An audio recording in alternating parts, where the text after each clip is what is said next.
Olá a todos e todas. Espero encontrar com vocês bem na quarentena, tentando se resguardar. Vamos dar continuidade às nossas aulas de sociologia.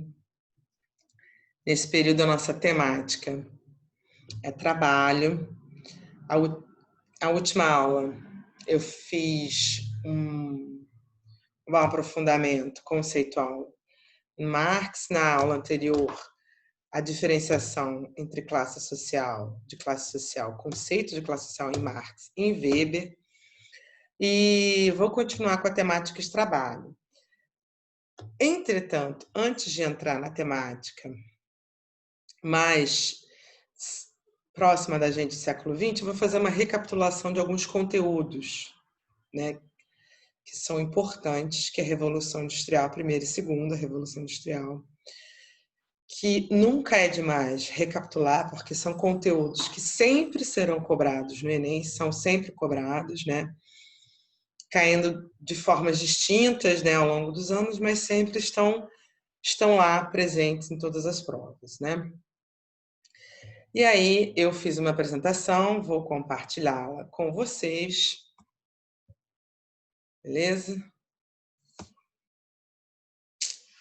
Vamos lá. Antes de entrar na temática da Revolução Industrial propriamente dita, eu vou fazer uma comparação aqui do cenário que havia antes da Revolução Industrial, né? Que era a produção manufatureira, né? Era uma produção feita nas oficinas por artesãos, mestres artesãos, tá? Eram trabalhadores especializados em suas áreas. Como assim?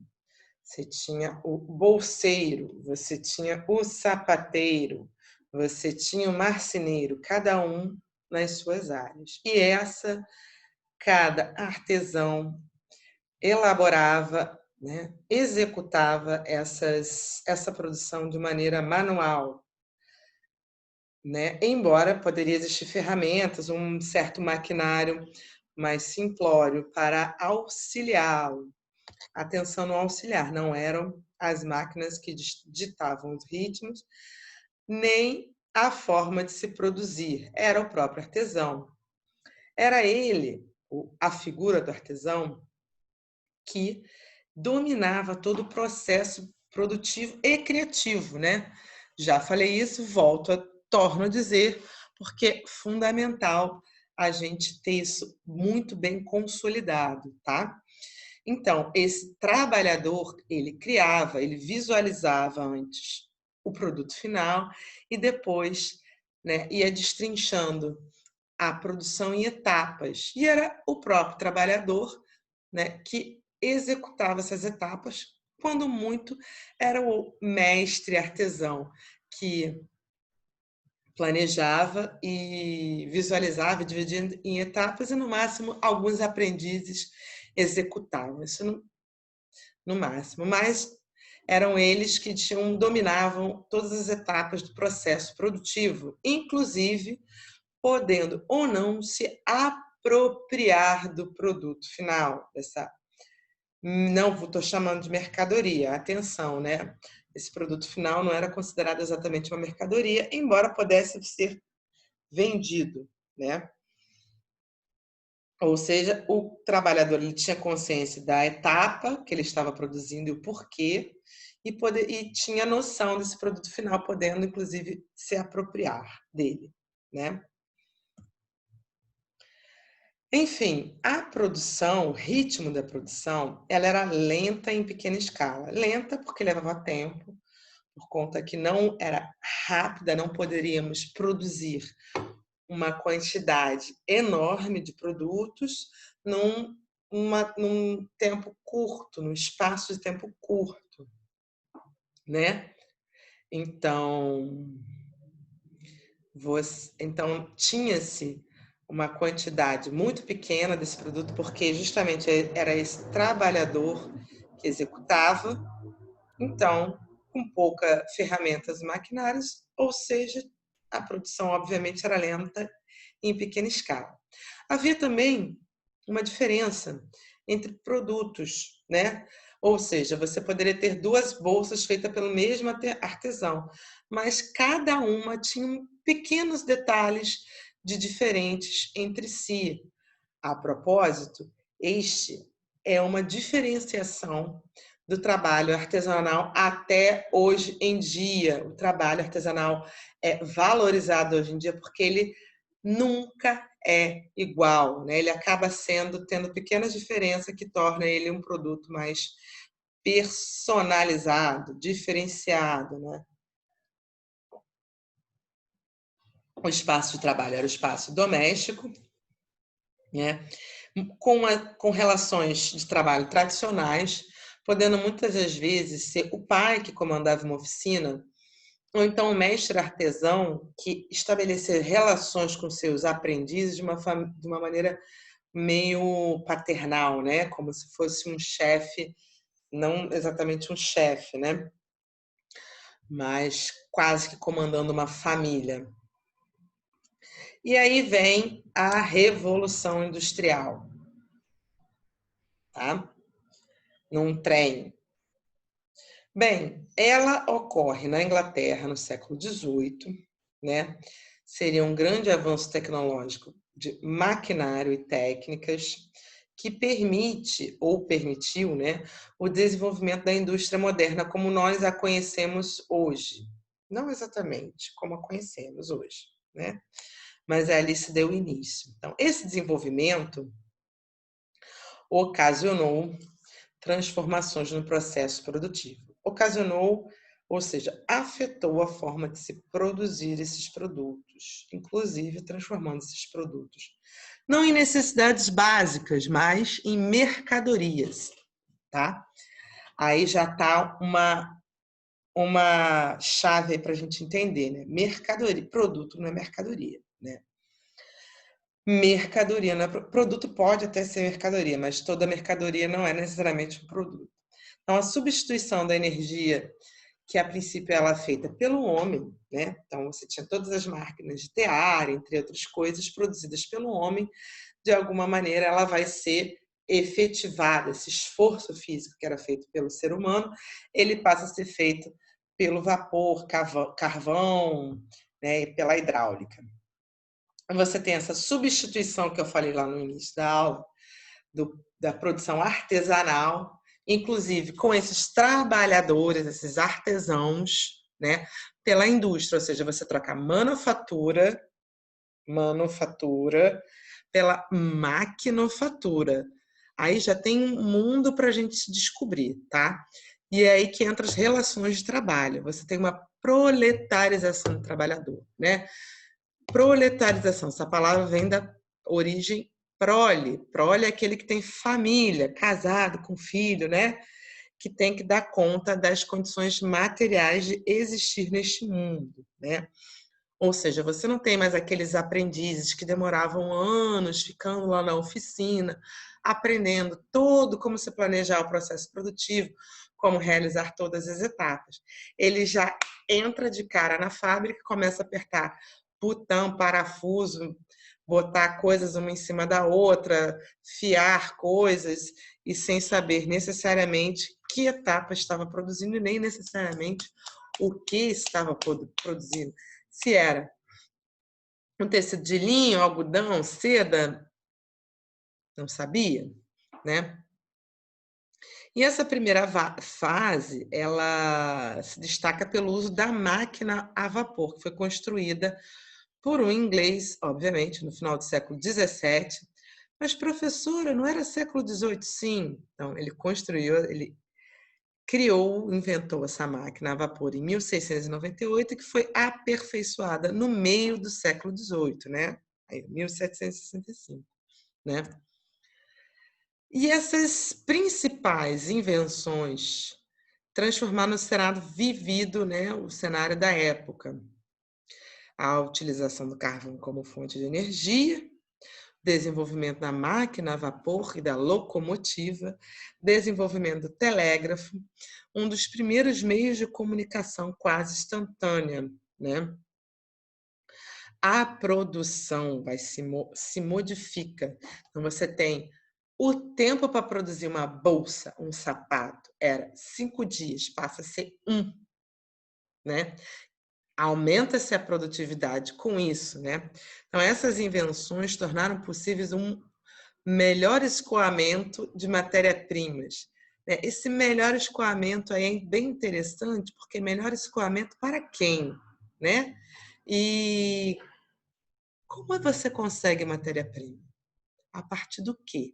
Né? A partir da exploração do mundo natural, a partir da exploração da natureza, que muitas das vezes o capitalismo expulsa as populações tradicionais de seu local de origem para explorar aquela área, seja ela para agricultura, para você adquirir água, para você adquirir madeira, diversas matérias-primas, muitas das vezes não incluindo essa população no processo de produção, lhe dando o ônus, né, o problema, jogando-lhe ao colo dessa população, o problema, né, de não ter mais o território, não ter mais os seus recursos, não ter mais as suas relações tradicionais, né, suas relações sociais tradicionais, né. E aí você melhora, o capitalismo melhora esse escoamento, né, de se jogar essas mercadorias para fora, né, para além do seu local de produção, e alimentando, criando novos com os mercados consumidores, né? Você melhora a sua distribuição de bens produzidos, beleza? Bem, aqui fala um pouquinho mais sobre matéria-prima, né? Você tem na Inglaterra a exploração de minerais e tem uma fundição de metais, né? Essa existência de carvão no subsolo inglês permite a fabricação do ferro fundido, que vai ser utilizado na fabricação de inúmeros e diversos equipamentos e máquinas, podendo ser panela, caldaria, outras máquinas, máquinas que produzem outras máquinas, né? Máquinas que produzem estruturas metálicas para prédios, para pontes, para trens e etc, né? Então aí nós temos aqui, ó, aqui ao final, como você consegue, como se produz as estruturas metálicas para prédios, pontes, Torre Eiffel, enfim, Big Ben, né? Placas, chapas grossas, blocos e tarugos, né? Que vão servir para uma série de coisas. Beleza. Enfim, e aí essa nova forma de produção vai incidir, vai afetar nas relações trabalhistas e nas relações com como as pessoas, os indivíduos estabelecem relações em sociedade. E aí você tem o proletariado, né? Essa criação dessa classe, que vai trabalhar exaustivamente de 12 a 16 horas. Você não tem uma legislação trabalhista para regular essa quantidade de horas e essa quantidade e o quanto essa quantidade de horas afeta o corpo, a estrutura corpórea do ser humano, porque afeta. Nós temos uma série de problemas decorrentes dessa jornada de trabalho exaustiva, em pé, fazendo grande esforço físico. Ah, professora, não tinha máquina? Sim, tinha máquina, mas a máquina do século XVIII não é igual à máquina do século XXI, bem diferente, né? Então, você tinha um horário de entrada, horário de saída, pausas muito curtas para alimentação, uma alimentação fraca, ruim, né? Então, você tem uma outra questão, que é a questão da segurança alimentar, né? De uma população inteira, você não tem uma segurança alimentar que dê conta daquele ser humano estar recebendo todos os nutrientes para sobreviver e para encarar aquela jornada de trabalho. Então, você tem uma série de doenças, séries de problemas que o corpo daquele ser humano no século XVIII vai enfrentar. Jornadas noturnas, mais uma vez, frisando, é importante, inexistência de leis trabalhistas ou seguridade social. Mais à frente iremos ver um relato de um trabalhador.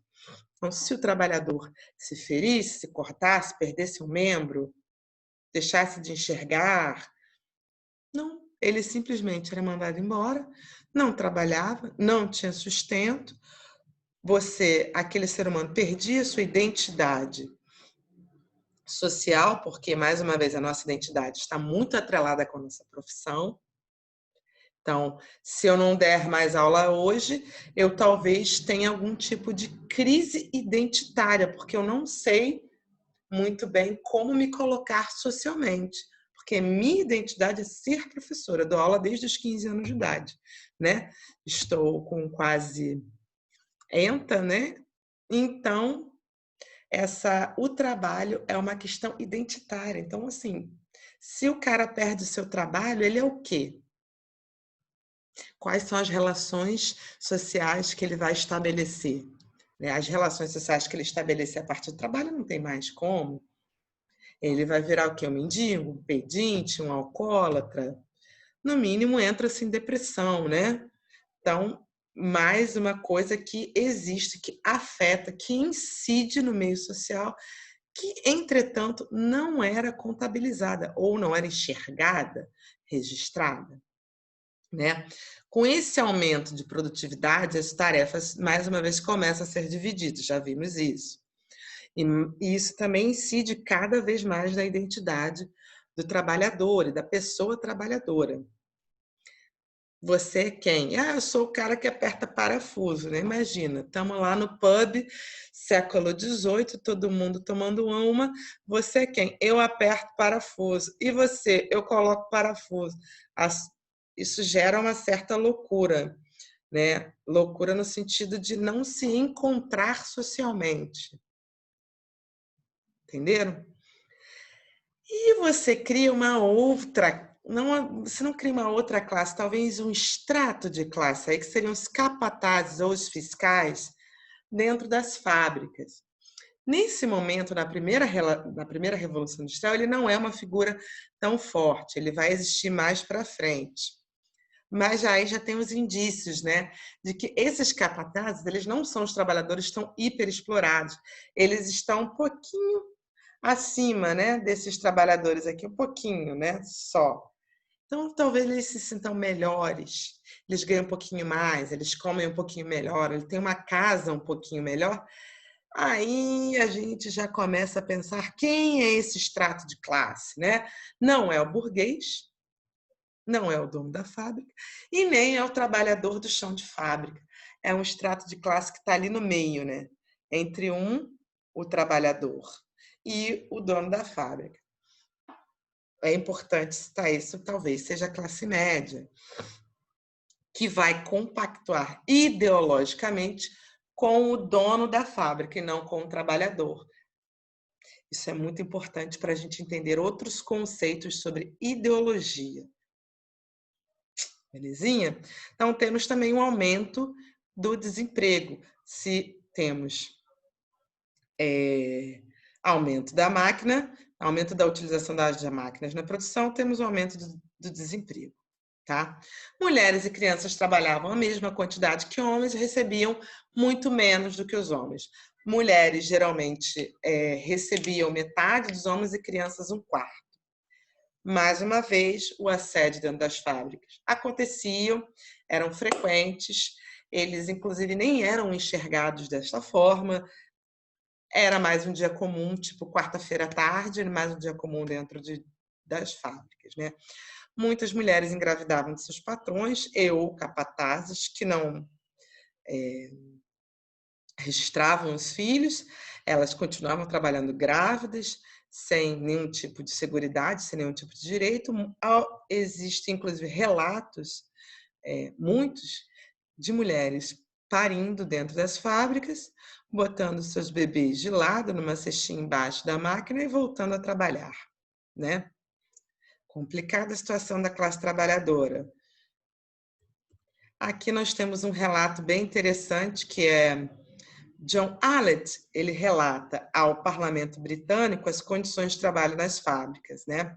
Ele conta que o menino estava preparando a lã para botar na máquina e a alça da máquina o pegou, porque ele era uma criança. Como vocês podem ver aqui, o tamanho aqui do ser humano, né, da criança, foi alçado pela máquina. Quando conseguindo desligar a máquina, você tinha pedaços do corpo dele espalhado pela máquina. Aí chegamos à segunda revolução industrial, né, que a gente pode demarcar entre o período da segunda metade do século XIX, 1850, até a Segunda Grande Guerra Mundial, né? A Segunda Guerra Mundial começou em 38, acabou em 45. Então, ao longo do século XIX, nós temos um processo de industrialização que se iniciou na Inglaterra e se alastrou pelo território europeu, mais especificamente França, Alemanha, e foi para o Japão e Estados Unidos, né? Então, esse período é uma nova industrialização. Você tem uma forte maquinaria, você tem mais máquinas mais modernas, que absorve cada vez mais o trabalho exercido pelo trabalhador, que a gente chama de trabalho morto, né? Que substitui uma série de funções que o trabalhador exercia. Então, você tem aproveitamento das técnicas, surgimento de máquinas, introdução de novos meios de produção. O carvão, ferro e carvão, né, que eram a energia no surgimento da Revolução Industrial, da primeira Revolução Industrial, é substituído pelo petróleo, o aço e a eletricidade.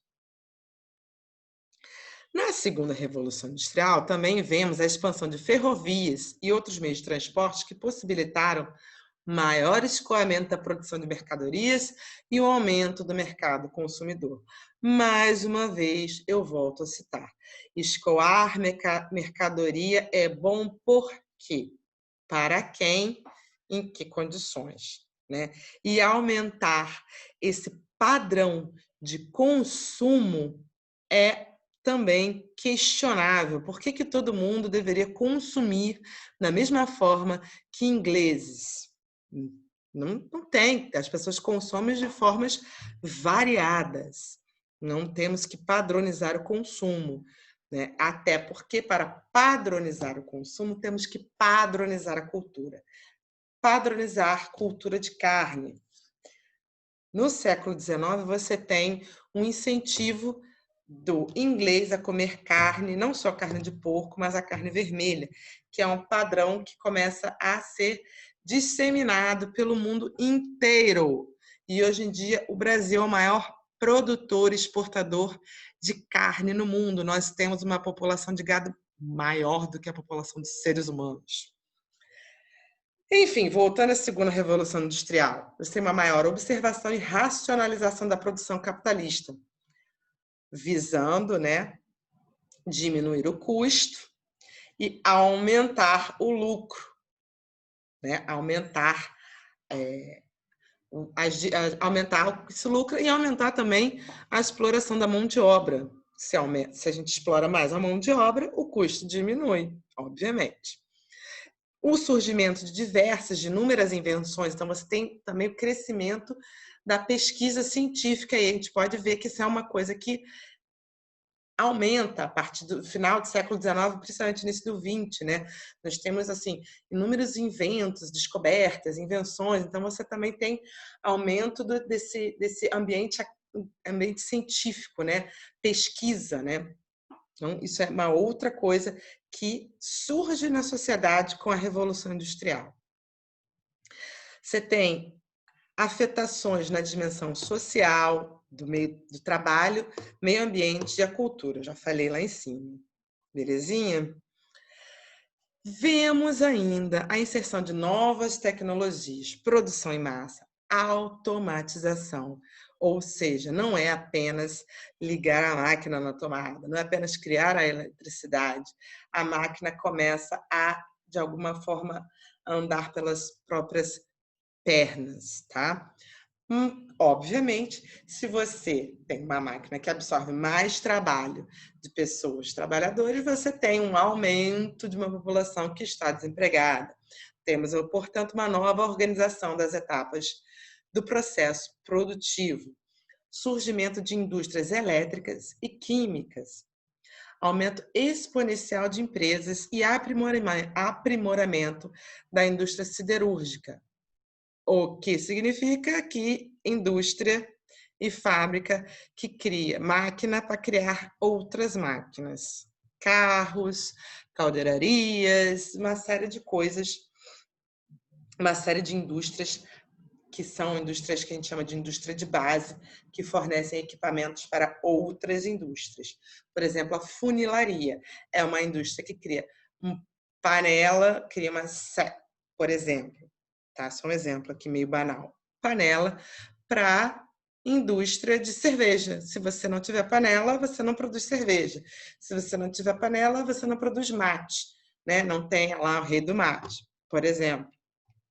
Então, você tem um aumento desse tipo de indústria. Aumento obviamente, se você extrai ferro, se você vai lá no subsolo, faz buraco, aumenta a degradação ambiental. Aumentou a degradação ambiental, você tira mais pessoas das suas terras. Tira mais pessoas da terra, você tem mais conflitos socioambientais, que nesta época não era denominado com este termo, mas isso existe já há muitos e muitos e muitos anos. Bom, aqui tem 2 exercícios muito fáceis. Não vou fazer esse primeiro, que está bem fácil. Esse segundo também não. Temos o gabarito. Espero que vocês façam esses 2 exercícios, que eu chamo, né, exercício de fixação. Ao longo, depois que eu terminar esse bloco, eu lanço uma lista com mais exercício. Espero poder contribuído no estudo de cada um de vocês, tá bom? E nos vemos na próxima aula.